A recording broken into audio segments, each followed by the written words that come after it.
کام نہ کرنا محتاجی لاتا ہے، اور محتاجی دین کو تنگ، عقل کو ضعیف اور مروت کو زائل کرتی ہے۔ اگر کوئی کام کسی کے سپرد کرنا چاہتے ہو تو دانا کے سپرد کر دو، اگر دانا میسر نہ ہو تو خود کر دو ورنہ ترک کر دو۔ جو بات تم نہیں جانتے منہ سے نہ کہو، اور جو جانتے ہو اسے مستحق کو بتانے میں دریغ نہ کرو۔ بدگمانی کو اپنے اوپر غالب مت آنے دو، اور نہ تمہیں دنیا میں کوئی دوست اور ہمدرد نہ مل سکے گا۔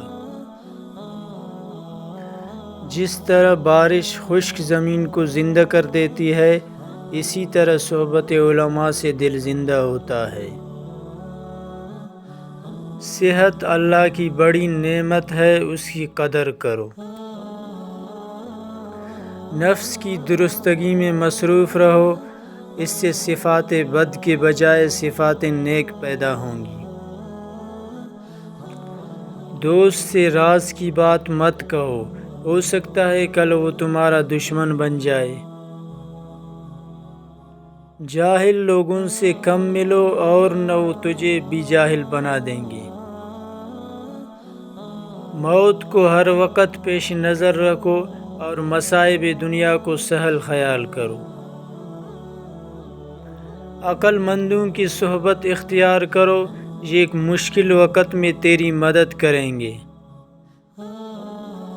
بے وقوفوں سے دوستی مت کرو، کیونکہ یہ مشکل وقت میں تیری مشکلات میں اضافہ کریں گے۔ زبان کے شر سے محفوظ رہنا چاہتے ہو تو خاموش رہا کرو۔ ہر سانس ایک خزانہ ہے، ایسا نہ ہو کہ تمہارا کوئی سانس بیکار جائے، اور قیامت کے دن اپنے خزانے کو خالی دیکھ کر تمہیں شرمندگی اٹھانی پڑے۔ اپنے احسانوں کو بھلا دو، دوسروں کے ظلم کو فراموش کر دو۔ اللہ تعالیٰ کو ہمیشہ یاد رکھو، اپنی موت کو ہمیشہ یاد کرتے رہا کرو۔ جب تم لوگوں کی مجلس میں رہو تو اپنی زبان کی حفاظت رکھو۔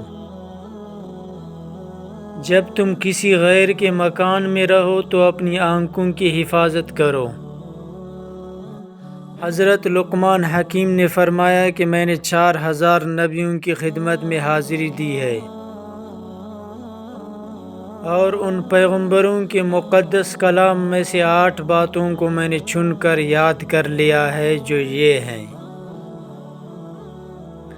جب تم کھانا کھاؤ تو اپنے حلق کی حفاظت کرو۔ اللہ تعالیٰ خوشحالی بخشے تو اپنی آرزوؤں کو وسیع نہ کرتے جاؤ۔ حیا کے ساتھ تمام نیکی اور بے حیائی کے ساتھ تمام برائیاں ہیں۔ دانا کی پہچان یہ ہے کہ وہ ارد گرد ایسے لوگوں کو جمع کر لیتا ہے جو خوش آمدید نہ ہو، اور جو اسے اس کی غلطیوں پر ٹوکتے رہے ہیں۔ کامل انسان وہ ہے جس سے اس کے دشمن بھی بے خوف ہوں۔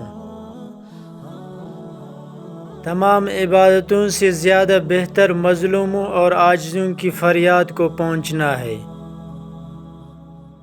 انسان ضعیف ہے، تعجب ہے کہ وہ کیوں کر خدائے قوت کی نافرمانی کرتا ہے۔